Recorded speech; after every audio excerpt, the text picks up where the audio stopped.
বিচারক থেকে হয়েছেন প্রেসিডেন্ট, প্রধান বিচারপতি হিসেবেও দায়িত্ব পালন করেন তিনি। তার কারণেই দেশটিতে মৃত্যুদণ্ডের সংখ্যা কমেছে। বলছি ইরানের প্রেসিডেন্ট ইব্রাহিম রাইসির কথা, যিনি দেশটির অষ্টম প্রেসিডেন্ট ছিলেন। ইব্রাহিম রাইসি সর্বোচ্চ ধর্মীয় নেতা আয়াতুল্লাহ আলী খামেনির ঘনিষ্ঠজন হিসেবেও পরিচিত। কে এই ইব্রাহিম রাইসি? বিচারক থেকে কিভাবে ইরানের প্রেসিডেন্ট হয়েছেন, তারই বিস্তারিত।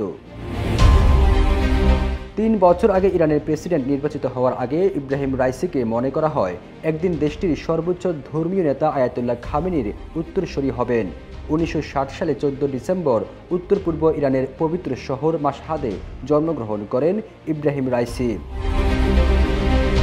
মাত্র 20 বছর বয়সে তিনি তেহরানের পার্শ্ববর্তী শহর কারাজের প্রসিকিউটর জেনারেল নিযুক্ত হন। Jamuna air conditioner, simplify cooling.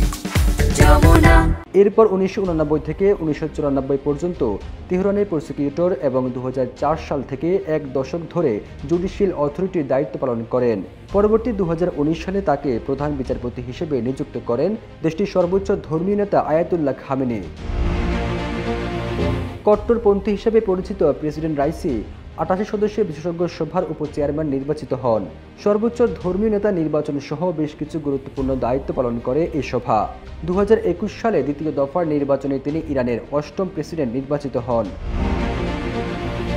19 মে আজারবাইজানের সীমান্তবর্তী এলাকায় জলাধার প্রকল্প উদ্বোধন শেষে ফেরার পথে তাকে বহন করা হেলিকপ্টারটি বিধ্বস্ত হয়।